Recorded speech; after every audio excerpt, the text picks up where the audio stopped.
What's going on, y'all? Today we're going to talk about the Dallas Cowboys and their negotiations with Dak Prescott, everything going on, what's been going right, what's been going wrong, how I would have handled it, and we're going to get into all those details. As always, like, comment, and subscribe on this video. Let me know what you guys think about the Dak Prescott contract situation. Should they pay him? How much should they pay him? Should they franchise tag? What's the deal with Dak Prescott and everything going on over there?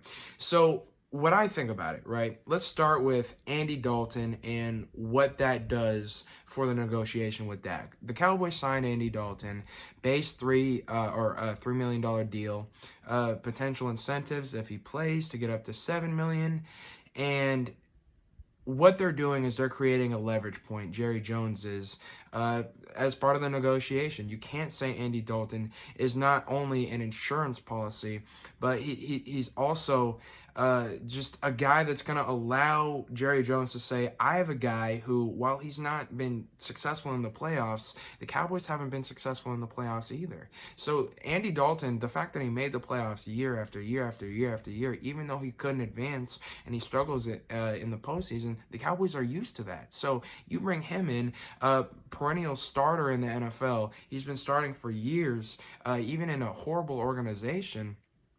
And now he's on the roster as well. We signed that guy down in Texas where he grew up. That's going to change things with how the negotiations go with Dak. Dak's not going to like that at all. It's very similar to the leverage shift that Green Bay had this offseason. When they drafted Jordan Love in the first round, and in the second round they go running back tight end. What are you telling Aaron Rodgers? Well, you're telling him that we're going to change how things are run here, and if you don't like it, we have your replacement right here. And, bye-bye. We'll see you next time. Like, it's a negotiation point for Matt LaFleur, trying to get it in Aaron Rodgers' head that he's not the end-all, be-all for the Green Bay Packers anymore. Well, the same thing's going on in Dallas. Here's the thing with the Dak Prescott contract negotiation, right? So he's won the division 2 out of the 4 years, right? If you were waiting on Dak Prescott to give you some better stats last year, is the reason why you didn't sign him, because Carson Wentz got signed before. Jared Goff got signed before. You can sign these guys early, and because of that, how it works is it's always the next guy to get paid. When Patrick Mahomes gets paid, the market's going to be reset. There's going to be $200 million quarterbacks. After that, every quarterback's going to get paid more because the top quarterback is getting paid the most. Right now, the most paid quarterback in the NFL is Russell Wilson. That's going to get blown out of the water by Patrick Mahomes. He's getting paid $35 million per year. Then it's Roethlisberger. There's Rodgers in there. Carson Wentz is in there. Jared Goff is in there. Because they paid these guys a little bit early and they know they're not comparable to Russell Wilson, they intentionally did not give him as much money. Carson Wentz around 32.5, and Jared Goff right around pretty similar figures. And so if you pay Dak Prescott early, you could have got him for cheaper, potentially.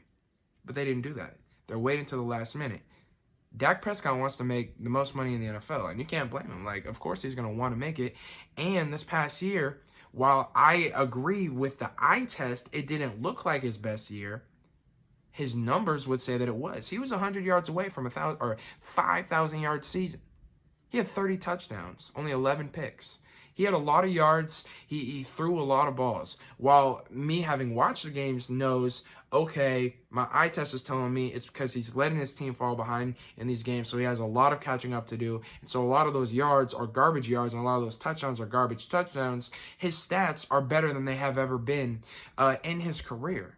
And so if you're telling me you wanted to wait and see from Dak Prescott if he could really be what is it that you want to see from him? He had his best statistic year this year. If you're telling me it's about the eye test, you're never going to pay him the amount of money, or you could have came to an agreement a while back that would have kept him at a lower figure so that you're not out here still having to negotiate when you're only losing leverage. You're gaining leverage by bringing Andy Dalton, but you're losing leverage over time as the money and the cap expands and the market gets so big.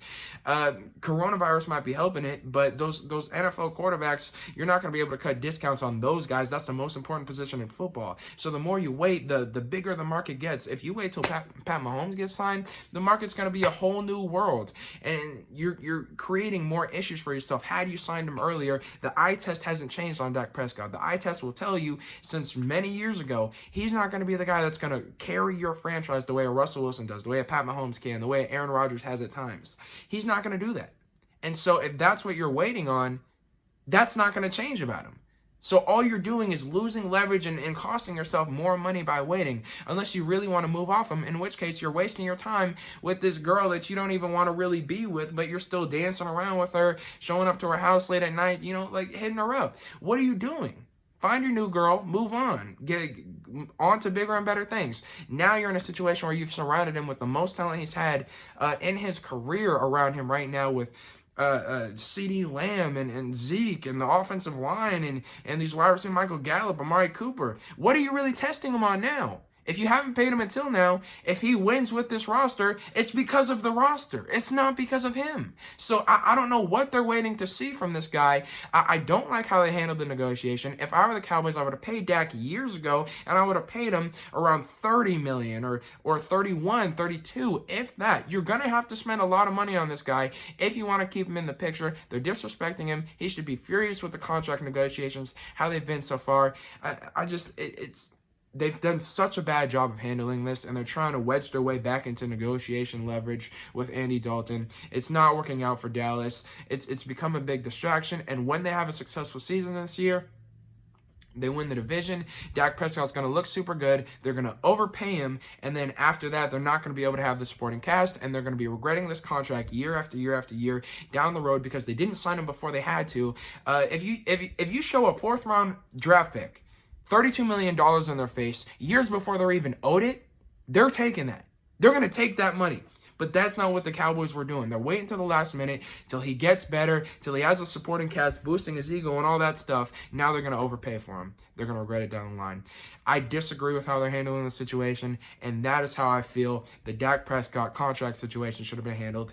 I think they pay him immediately. There's nothing that they're going to see down the road that they haven't seen already about this guy, and he's not going to just change overnight because you added a whole bunch of talent.